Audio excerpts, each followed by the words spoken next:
¡Viva la mañana! Definitivamente somos un magazine completo. Viva la mañana. Todos los temas que puedan encauzarle a una vida mejor están presentes en Viva la Mañana, Maciel. Así es, Wellington, y hoy vamos a hablar un poquito. ¿Sabe que el deporte, los ejercicios, pues son salud? Bueno, y últimamente esa es tendencia. Eso es tendencia, cuidar Sí. del cuerpo, no solo, señores, con los aditamentos de ropa, sino verse bien. Y por un asunto de salud, la vida Sobre fitness, todo, la sobre vida todo. fitness ha tomado una preponderancia por esto de que hay gimnasios que no necesitan un personal training. Pero esto causa problemas y por esto hemos buscado una voz autorizada. Se trata de Andrés Verges, el cual es un personal trainer con mucha experiencia aquí en la República Dominicana y queremos saber cómo se establece esa diferencia entre entrenar por sí solo o con un personal trainer. Así damos la bienvenida a Andrés. Buenos Hola, días. hola. Aplausos. Bueno, muchas gracias por la invitación. Qué bueno que estamos ahora en televisión. La primera vez que nos vimos fue en radio y Sí, qué hace bueno muchos años. que hicimos la transición. Me encanta y Así es. felicitarlos de verdad por ese gran Gracias, paso. gracias. Andrés, ¿cuántos Muy bien, años vale. lleva en esta profesión? Bueno, yo comencé cuando tenía 19 años. Ya tengo 34. O sea que ya vamos ya cerca de los 15. ¿Para qué te ha servido ese entrenamiento? Ayer, Aparte de darte una manera de ganarte la vida. Mira, lo primero es que cuando yo comencé en esta área fue por una motivación intrínseca. Yo jugaba béisbol. En ese entonces todo comienza con el elemento de que, ok, yo quiero ser mejor en el deporte, pero ¿qué me hace falta? ¿A quién puedo recurrir? En ese entonces había muchas limitaciones de información con el tema de los suplementos, las metodologías aplicadas al entrenamiento deportivo y todo lo que un jugador necesitaba para poder competir en algo tan reñido, ¿verdad? Sí. Entonces, había un tabú muy grande en ese entonces que era el entrenamiento de pesas. Decían, el pelotero no puede hacer pesa porque el pelotero se tranca, se aprieta, se pone rígido y más si tú eres pitcher. Y eso es cierto. No, para nada. Todo está en la programación y cómo se diseña la metodología a aplicar. Todo parte de ahí. La forma como tú entrenas a un pelotero o a un deportista específico no es la misma a como tú vas a entrenar a alguien que va para cultura física, ¿verdad? Son cosas muy diferentes. Solo que en ese entonces pensaba que todo estaba en el mismo libro. Y ahí ya uno tenía, vamos a decir, como esa curiosidad, porque decía algo de mí, decía, "No, es que no, es que yo creo que no, hay algo más. ¿Por qué los gimnasios, las academias, o sea, las academias tienen gimnasio? ¿Por qué yo voy a tal sitio y veo un gimnasio? Espérate, ahí yo comienzo a curiosear, comienzo a leer, y entonces ya por ahí digo, quiero esto para mi vida a largo plazo. Andrés, y me gustaría saber la diferencia, los beneficios que trae entrenar con su personal training o hacerlo solo. ¿Cuáles son los beneficios que esto arroja? Mira, el beneficio más importante es el aprovechamiento del tiempo. Cuando tú entrenas por tu cuenta, tú eres muy propenso al autosabotaje. Eso es algo muy común. Una persona que puede tener la motivación, el interés de entrada, pero al no manejar las variables de entrenamiento, al no manejar ningún tipo de información recabada, entonces va al gimnasio básicamente un maratón.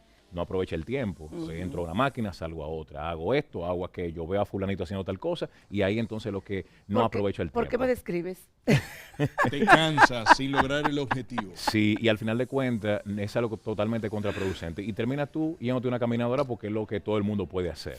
Pero el entrenador tiene la característica notoria de que te acorta el camino al resultado.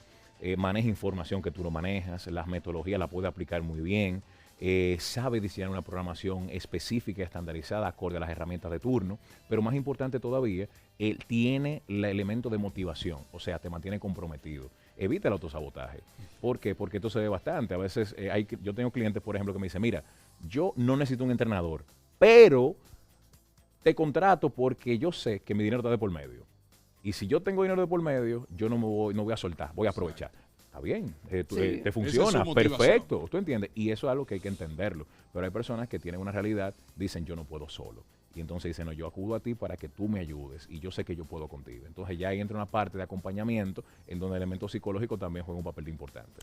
Tú sabes que yo voy al gimnasio y es como tú dices, no tengo un entrenador, pero muchas veces hago los mismos ejercicios en diferentes máquinas. Entonces no aprovecho el tiempo. Por falta es de información. Exactamente, por falta de información. Tú sabes que también en los gimnasios se cuidan mucho porque como pasan accidentes, pues no siempre están bueno, si tú llegas, tienes que tener el entrenador, paga tu entrenador. Pero de verdad, eso de aprovechar el tiempo es una realidad porque es que hacemos los mismos ejercicios, utilizamos diferentes máquinas y al final estamos haciendo lo mismo. Andrés, todos los cuerpos empiezan de la misma manera. Habría que aterrizar un poquito la pregunta. Por ejemplo, si ella decide ir al gym, ¿verdad? Y otra chica, la rutina es la misma. No, depende. Para eso existe un principio que es de individualización. Y para eso el coach tiene que estar facultado de identificar cuáles son los puntos fuertes del cliente. Porque hay clientes que por genética tienen cierta adaptación, vamos a decir, de entrada a ciertos movimientos, como la sentadilla, que es un ejercicio de mucha demanda, pero hay personas que se les dificulta y hay personas que tienen mucha limitante a nivel de caer a rodilla y tobillo y no puede buscar profundidad cuando tú haces un test de sentadilla. Sin embargo, hay personas que naturalmente tienen una movilidad impresionante y que tú le dices, amo una sentadilla y te la hace perfecta, pero nunca la había hecho. Entonces, tú como coach sabes identificar esa capacidad. Entonces, cuando tú vas a diseñar la rutina, ahí ya tú dices, ok, perfecto, mira, tú sabes que yo puedo ponerte la sentadilla. ¿Qué va a variar? La intensidad. O sea, que es el manejo de las cargas. Y, obviamente, el volumen de trabajo que tú vas a integrar progresivamente. Al final de cuentas, el cuerpo te da una respuesta que es adaptativa. Y tú como coach tienes que estar monitoreando eso constantemente. Por eso es que tú puedes decir, bueno, yo voy a hacer la misma rutina, que en papel tengo tantos ejercicios, tantas series, etcétera, etcétera, etcétera. Pero, ¿qué varía periódicamente? Bueno, la intensidad, el volumen que tú vas incrementando. O sea, al final de cuentas, lo que hoy te cuesta, mañana deja de hacerlo porque te adaptas. Eso te voy a preguntar, tengo la curiosidad, ¿es verdad que es mejor quizás hacer muchas repeticiones con un poco peso, que hacer pocas repeticiones con mucho peso? ¿Qué es más importante? Depende. Okay. Lo que pasa es que hay un mito que dice, bueno, yo voy a darle a pre de hombro con poco peso, pero ¿qué es poco peso? Porque lo que a ti se te dificulta puede que a otra persona no se le dificulte. Y para ti es demasiado, pero tú dices, no, yo caliento con esto. Al final de cuentas es la capacidad del individuo. Si tú vas a hacer un press de hombro, el peso que tú tienes que utilizar es el que te permite ejecutar la cantidad de repeticiones que el coach te establezca, que siempre va de 8 a 12 en un promedio general, que te permita completarlas sin salirte de lo que es el rango activo y lo que es la línea de movimiento para que sea un movimiento perfecto y bien ejecutado. ¿Por qué? Porque los pesos libres son muy diferentes a las máquinas. Los pesos libres retan mucho la estabilidad, en este caso la del húmero, cuando estás haciendo un press completo, ya sea de pecho o de hombro. Ahora, cuando tú tengas una máquina, es más correctiva porque te mantiene en una posición que tú no te sales. O sea, que hay perfiles que es para máquina de entrada y hay perfiles que son para pesos libres de entrada también. Cuando tenemos un entrenador, Wellington, por ejemplo, tenemos nosotros quizás podemos preguntarle en qué tiempo yo veo resultados, que hacerlo solo. Excelente pregunta. ¿Verdad? También depende, porque es una mezcla de muchos elementos. El más importante es el de los hábitos. Hay personas que tienen una frecuencia nula de entrenamiento cuando contratan a un coach por tema muchas veces de presupuesto, siempre inician con 2 o 3 veces a la semana. Los días que no nos vemos, entonces ya yo debo apoyarme en otros recursos para que te mantengas en movimiento. Siempre es en la parte aeróbica si no vamos al mismo lugar de entrenamiento o tú decides hacerlo en otro espacio. Okay. Pero el hábito es muy importante porque el hábito es lo que me garantiza a mí que tú vas a aprovechar en lo que yo estoy dedicándote, porque es bidireccional. O sea, tú haces la inversión de tiempo y de dinero, pero también te dedico tiempo y mis conocimientos para que ambos logremos algo. ¿Qué sucede en esta parte? Cuando hablamos de los hábitos es, yo controlo lo que hacemos en el gimnasio cuando estamos presentes, pero que tú sales por esa puerta depende de ti, no de mí. Es tu responsabilidad. Claro. O sea, si ahora mismo entrenamos tú y yo a las 6 de la tarde, por ejemplo, un viernes, te toca lunes, miércoles y viernes conmigo, a las 6 de la tarde, viernes social. Tú acabaste a las 7 de la noche.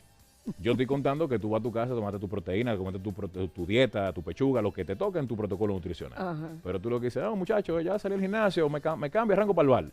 ¿Entiendes? Entonces, ahí se perdió todo. No que se perdió todo, pero entonces tú mismo te estás autosaboteando porque estás premiándote cuando tú apenas estás comenzando. Entonces, hay también que entender que la parte restrictiva es importante tomarla en cuenta. Tú también, como entrenador, puedes indicarles qué proteínas, la alimentación que esa persona debe seguir para tener esos resultados. De manera general, podemos dar referencia, pero lo correcto siempre es apoyarse a un especialista. Andrés, una pregunta en torno a esto.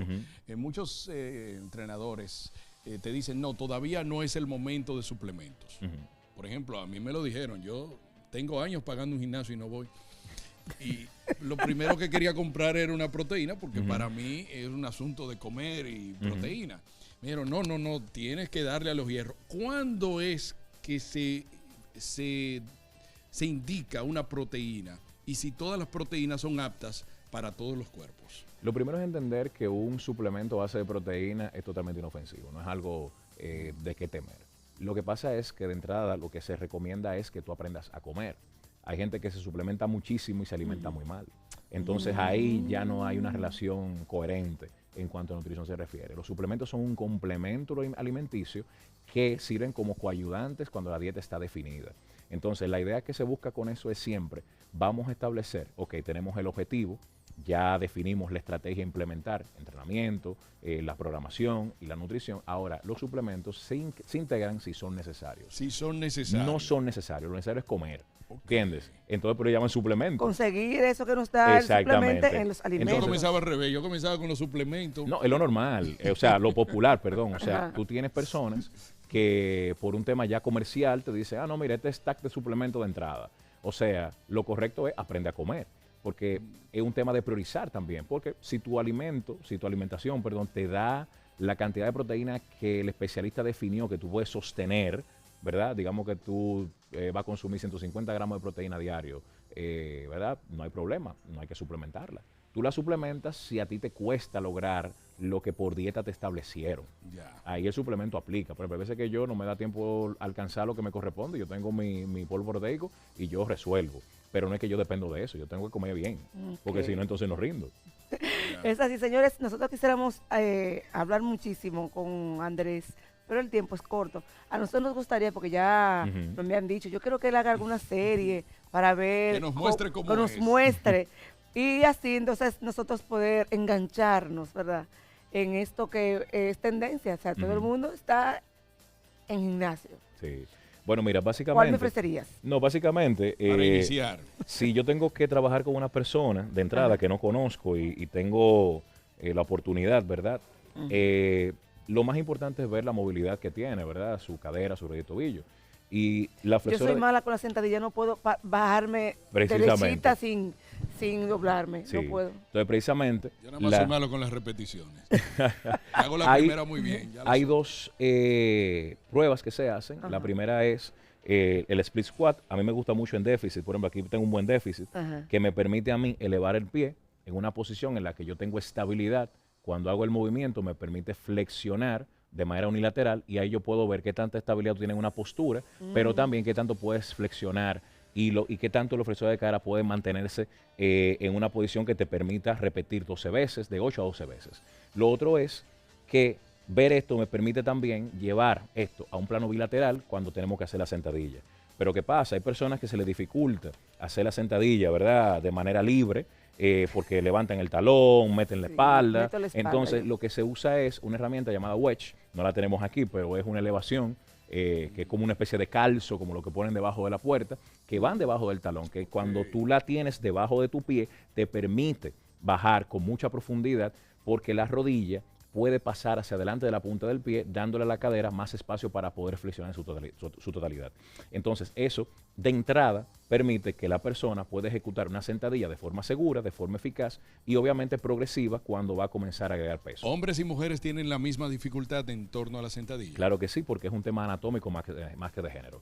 O sea, el coach tiene que estar facultado precisamente para poder identificar esos desbalances y esos patrones incorrectos de movimiento y en función de eso prescribir, progresar y escalar. ¿Cuándo tú envías a una persona al médico antes de ponerle una rutina? Porque hay personas que posiblemente pueden Una arrancar desviación, y que haya tener llegado con hasta alguna... muerte súbita, se sabe de esto. Todo depende. Hay personas que ya vienen referidas por un médico de entrada, que es el médico que le dice, mira, tiene que hacer ejercicio. Hay otras veces que el cliente llega sano, ya con todo en orden, ¿verdad? Para poder entrenar. Es la responsabilidad tuya identificar si eso es cierto. Hay test que se hacen y entrenamientos específicos de entrada, que son rutinas previas a una rutina más demandante, donde tú puedes ver los patrones de movimiento, su capacidad de rendimiento, qué tanto puedes sostener lo que tú vas a prescribir. Si hay algo, por ejemplo, que es anómalo que sale de tu control, tú puedes referir inmediatamente o simplemente irte por otra selección de ejercicios. Ya cuando el cliente tiene alguna condición específica a nivel ya de rodilla, porque ha tenido lesiones o tiene una lesión existente, entonces lo correcto es trabajar de la mano con un terapeuta físico. Entonces, Andrés, también es importante que el entrenador, por ejemplo, pida una evaluación cardiovascular quizás a ese cliente. De ser necesario, sí. Sí. Hay una prueba que se hace, es muy popular llamada PARQ Test, que los gimnasios comerciales de Estados Unidos lo utilizan mucho cuando van a registrar a un cliente, porque eso le da referencia de entrada en términos ya de salud general. Ya cuando tienes que ver con prueba de esfuerzo y todo eso, se hace ya como parte de un protocolo de rutina que complementa ya lo que hace contigo. De hecho, la parte que hace contigo en el gimnasio va de la mano con lo que tú haces en el médico para seguimiento general. Lo que pasa es que son escenarios diferentes. El tema aquí es cuál coach está actualizado y orientado para aplicar esos protocolos y obviamente manejar esas referencias. Porque nuestro espacio de oficio nos limita el gimnasio y debe ser siempre así. Porque nosotros no somos doctores, no somos nutricionistas, no somos especialistas de esas áreas médicas, pero la relación se mantiene. Al menos en mi caso, yo me he rodeado de personas que están facultadas en esas disciplinas médicas para poder manejar esos casos. O sea, que ante cualquier tipo de información de entrada o complicación, yo tengo ya una red de apoyo importante. Andrés, ¿cómo vamos a hacer que esos dolores no sean tan profundos cuando hacemos ejercicios? ¿Es cierto que debemos tomar complejo B? ¿Qué podemos hacer? Esperar y adaptarte. Al final de cuentas, los microdesgarros siempre van a ocurrir y más con personas sedentarias. Es que le tengo miedo. Una persona sedentaria que comienza a hacer ejercicios específicos con un nivel de tensión determinado, siempre va a responder con esa manera de dolor post-entrenamiento. Al final de cuentas, ¿cuánto no es normal que se prolongue? 5 días. Depende, todo depende del volumen que tú manejaste. Lo correcto siempre son 72 horas, el tiempo, vamos a decir, promedio. Hay personas que tienen un umbral más sensible, por lo que se le extiende más de ahí. Hay personas que se adaptan y se recuperan rapidísimo y ya no tienen que pasar 72 horas para eso, pero todo depende del individuo. Lo importante es que el coach no se emocione mucho de entrada. Señores, podríamos pasarnos la mañana completa hablando con Andrés. Así que, Wellington, es el momento de despedirlo y vamos a comprometerle. Haciendo más preguntas. No, lo que vamos a hacer es que le vamos a comprometer los estiramientos, a que él vuelva aquí a Viva la Mañana. Oye, yo tengo oxidado esta parte de aquí. Yo lo sé que sí. Pero vamos a comprometer aquí a Andrés para que él vuelva nueva vez aquí a Viva la Mañana. Vas a ser nuestro personal training aquí en Viva la Mañana.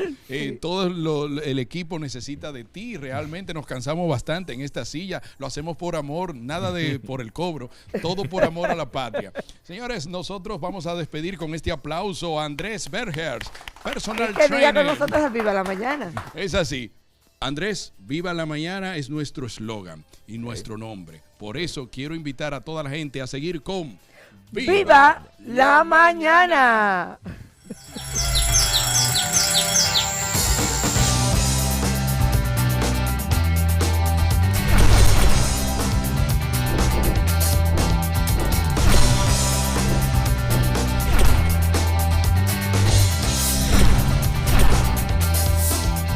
¡Viva la mañana!